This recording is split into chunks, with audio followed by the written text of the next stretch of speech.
जय हिंद साथियों, स्वागत है आप सभी का एक और नई इंपॉर्टेंट वीडियो में। तो आज की वीडियो में हम लोग बात करने वाले हैं पेंशनरों को मिलने वाली एक बहुत बड़ी सुविधा के बारे में। जी हाँ साथियों, अगर आप पेंशन वर्ग से लाभार्थी हैं और किसी भी तरह की पेंशन का लाभ ले रहे हो तो इस वीडियो को ध्यान से देखिएगा, क्योंकि पेंशन से रिलेटेड बहुत बड़ा अपडेट अब सामने आ रहा है। तो चलिए सबसे पहले अपनी वीडियो को स्टार्ट कर लेते हैं और कौन सा है वो ऐसा अपडेट जो आप सभी पेंशनर को जानना आवश्यक है उसको एक बार आपको समझा देते हैं। तो यहाँ पर आप लोग को लेकर के आ चुके हैं इनकी ऑफिशियल वेबसाइट पर, और यहाँ पर आप लोग जो भी है पूरा सब पढ़ पाओगे। क्लियर शब्दों में लिखा हुआ है, होली का त्यौहार नज़दीक है और इस अवसर पर सरकारी पेंशन धारकों को कई तरह के लाभ मिलने की उम्मीद है। पेंशन धारकों के लिए विकलांग पेंशन, वृद्ध पेंशन और विधवा पेंशन जैसी योजनाएं बहुत ही महत्वपूर्ण होती हैं। इन योजनाओं के माध्यम से सरकार पेंशन धारकों को आर्थिक सहायता प्रदान करती है। हर राज्य के हिसाब से अलग अलग होता है, कहीं पर 1,000 रुपये मिलती है, कहीं पर 1,500 मिलती है, कहीं पर 3,000 रुपये मिलती है। लेकिन वो डिपेंड करता है आपकी स्टेट के ऊपर। ठीक है, स्टेट गवर्नमेंट उसमें कितना अपना जो योगदान है वो दे रही है, जिससे उनकी जीवन शैली में सुधार होता है। हाल ही में सरकार ने महंगाई भत्ते में वृद्धि की है, यानी कि डीए में बढ़ोतरी करी गई है, जिस वजह से आप सभी पेंशनरों की जो पेंशन है उसमें थोड़ी बहुत इंक्रीमेंट हो सकती है, जिससे पेंशन धारकों को भी देखिए लाभ मिलेगा। और यह बढ़ोतरी जो है वो महंगाई के बढ़ते दबाव को कम करने के लिए की गई है। बहुत टाइम से पेंशनरों की डिमांड थी, जो भी पेंशन वर्ग के लोग हैं उनकी डिमांड थी गवर्नमेंट से। लगातार ट्विटर कैंपेनिंग हो रही थी कि सर मेरी पेंशन को इंक्रीज़ किया जाए। बहुत लोगों ने इस चीज़ को ट्वीट किया था, तो गवर्नमेंट की नज़र उस पर पड़ी है। तो अब महंगाई को देखते हुए आप सभी की पेंशन को इंक्रीज़ किया जा सकता है। पेंशन धारकों के लिए यह एक महत्वपूर्ण तोहफा हो सकता है, जिससे उनकी आर्थिक स्थिति में सुधार होगा और वो खुद से डिपेंड बन पाएंगे। अपने जो भी घरेलू खर्चे हैं वो उसको कर पाएंगे। तो आइए इसमें आपको और आगे दिखा देते हैं और इसमें क्या अपडेट रहने वाला है आप सभी पेंशनर्स के लिए। तो यहाँ पर आप लोग देख पाओगे, पेंशन योजनाएं न केवल सरकारी कर्मचारियों के लिए बल्कि उनके परिवार के सदस्यों के लिए भी बहुत महत्वपूर्ण है। तो देखिए, एक तो पेंशन होती है जो सरकारी कर्मचारी नहीं होते हैं, केवल 60 साल से ऊपर हो गए, उनको नॉर्मल मतलब आम आदमी जो होता है, जो गवर्नमेंट एम्प्लॉय नहीं होता है, तो उनको ही पेंशन देती है। और गवर्नमेंट जो एम्प्लॉय होती हैं उनको तो पेंशन मिलती ही मिलती है। तो कुटुंब पेंशन जैसी योजनाएं वो उनके लिए चलती हैं जो सरकारी कर्मचारी हैं और उनकी मृत्यु हो गई है, तो उनके परिवार का खर्च अब कौन चलाए, तो उसके तहत ये योजना चलाई जाती है कुटुंब पेंशन। उनके परिवार को आर्थिक सहायता प्रदान करती है। इन योजनाओं के बारे में विस्तार से जानना और समझना आवश्यक है। तो चलिए आगे बढ़ते हैं वीडियो में और आपको इसके बारे में एक एक चीज़ जो है वो विस्तार से बताएंगे कि किस राज्य में कितनी पेंशन बढ़ेगी और आपका जो है इसमें फ़ायदा क्या रहेगा। तो यहाँ पर आप लोग देख पाओगे पेंशन धारकों के लिए मुख्य योजनाएं कौन कौन सी हैं जो इस समय रन कर रही हैं। तो विकलांग पेंशन की हम लोग बात करें तो यह पेंशन उन सरकारी कर्मचारियों को दी जाती है जो अपनी सेवा के दौरान शारीरिक रूप से अक्षम हो जाते हैं, यानी नौकरी के दौरान उनके चोट लग गई या फिर हाथ पैर कुछ भी हुआ, उनका डिसेबल हो गए, तो इसलिए उनको जो विकलांग पेंशन दी जाती है, इसके लिए सरकारी सेवा के साथ एक कारण संबंध होना आवश्यक है। तो देखिए, विकलांग पेंशन एक तो सरकारी कर्मचारी को दी जाती है, मैंने स्टार्टिंग में बताया था, एंड दूसरे होते हैं आम नागरिक जिन्होंने कभी सरकारी नौकरी नहीं की है, तो उनके लिए भी मिलती है। उनके लिए आगे हम विस्तार से आपको बताएंगे। नेक्स्ट आप लोग यहाँ देखोगे वृद्ध पेंशन। यह पेंशन उन व्यक्तियों को दी जाती है जो एक निश्चित आयु पार कर चुके हैं और आर्थिक रूप से कमजोर हैं। जैसे कि आपको पता होगा कि इसकी पेंशन की जो निश्चित आयु होती है वो होती है 60 साल। अगर इससे ऊपर के आप हो तो आपको पेंशन जो है वो गवर्नमेंट देती है। 1,000 रुपये दे, 2,000 रुपये दे, वो डिपेंड करता है राज्य सरकार के ऊपर, लेकिन आपको मिलेगा। नेक्स्ट हम लोग बात कर लेते हैं यहाँ पर विधवा पेंशन।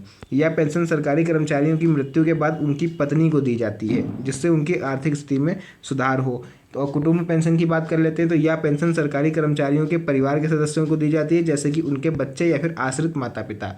अर्ध अधिवार्षिता पेंशन क्या होती है? यह पेंशन उन सरकारी कर्मचारियों को दी जाती है जो निर्धारित सेवा अवधि पूरी करने के बाद सेवानिवृत्त होते हैं। तो खैर ये तो सरकारी कर्मचारियों के लिए दिया हुआ है, बट यहाँ पर अगर आप आम नागरिक हो और कभी आपने सरकारी नौकरी नहीं की तो गवर्नमेंट आपको जो भी पेंशन देती है 1,000 1,500, उसमें क्या इंक्रीमेंट होने वाला है उस पर अब हम लोग आगे चल के बात कर लेते हैं। तो देखिए, यहाँ पर आपको हम बताने वाले हैं पेंशन योजनाओं के लाभ। तो अगर आप ये जानना चाहते हो कि आपके राज्य में पेंशन बढ़ी है या नहीं बढ़ी है, या कौन से ऐसे राज्य यहाँ पर पेंशन को इंक्रीमेंट किया गया है, तो देखिए उस पर मैं एक ऑलरेडी वीडियो बना चुका हूं। उसका लिंक आपको नीचे डिस्क्रिप्शन बॉक्स में मिल जाएगा। यहाँ पर आपको साइड में इमेज दिख रही है, इस तरह की वीडियो होने वाली है। आप इस पर क्लिक करोगे तो आप लोग को इस पर क्लिक करोगे तो आप लोग को वीडियो दिख जाएगी। अगर नहीं दिखती है तो मेरा डिस्क्रिप्शन बॉक्स में आपको लिंक मिल जाएगा, उस लिंक पर जाके आप लोग क्लिक करिएगा तो आप लोग डायरेक्ट इस वीडियो पर पहुँच जाओगे। यहाँ पर मैंने पूरा क्लियर बताया कि किस राज्य में कितनी पेंशन बढ़ी है, एंड अगर आपके स्टेट में नहीं बढ़ी है तो वो कब तक बढ़ सकती है। तो इस वीडियो को जरूर से देखिएगा, उसका लिंक आपको नीचे डिस्क्रिप्शन में हम दे दे देंगे।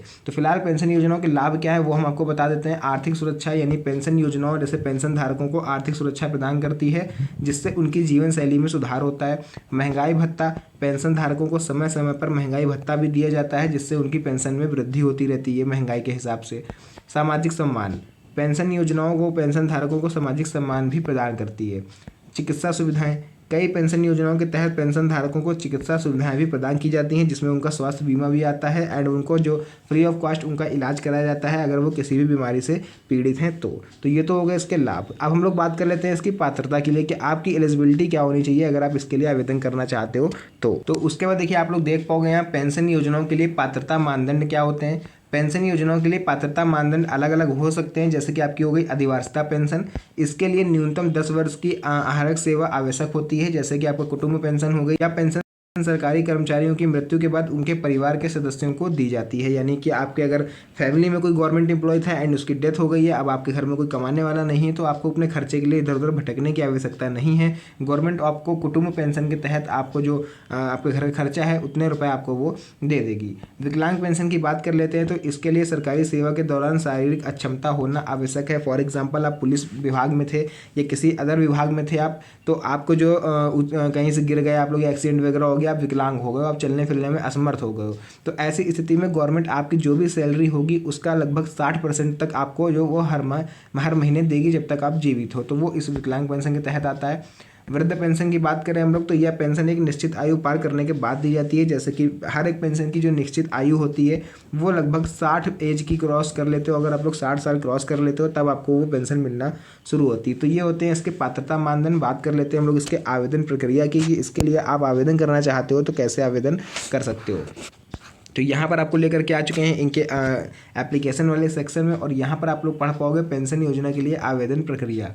पेंशन योजनाओं के लिए आवेदन प्रक्रिया आमतौर पर निम्नलिखित होती है। पहला, आपको आवेदन पत्र भरना होगा। पेंशन योजनाओं के लिए आवेदन पत्र भरना होता है जिसमें आवश्यक जानकारी देनी होती है। आवेदन पत्र आपको कहाँ से मिलेगा, आप किसी भी स्टेट से बिलोंग करते हो, किसी भी राज्य के आप निवासी हो, आप गूगल पर जाओगे, फॉर एग्जाम्पल आप MP के रहने वाले हो, मध्य प्रदेश के, तो आप गूगल पर जाके लिखोगे MP पेंशन योजना 2025, ठीक है, तो आपके सामने फर्स्ट वेबसाइट आ जाएगी आपके स्टेट की, उसी पर आपको ये सारे जो डॉक्यूमेंट्स वगैरह हैं सब आपको यहीं पर पता चल जाएंगे। इसका नोटिफिकेशन एक बार आप लोग पढ़ लीजिएगा। दस्तावेज जमा करना, आवश्यक दस्तावेज जैसे कि पहचान पत्र, आयु प्रमाण पत्र, सेवा प्रमाण पत्र आदि जमा करने होते हैं। और स्वीकृति, आवेदन की स्वीकृति के बाद पेंशन का भुगतान होना शुरू होता है। यानी आप इतना सब कुछ कर लोगे, फिर उसके बाद आपके जो डॉक्यूमेंट हैं, जो आपका एप्लीकेशन फॉर्म है, वो जाता है वेरिफिकेशन के लिए आपके समाज कल्याण विभाग के ऑफिस।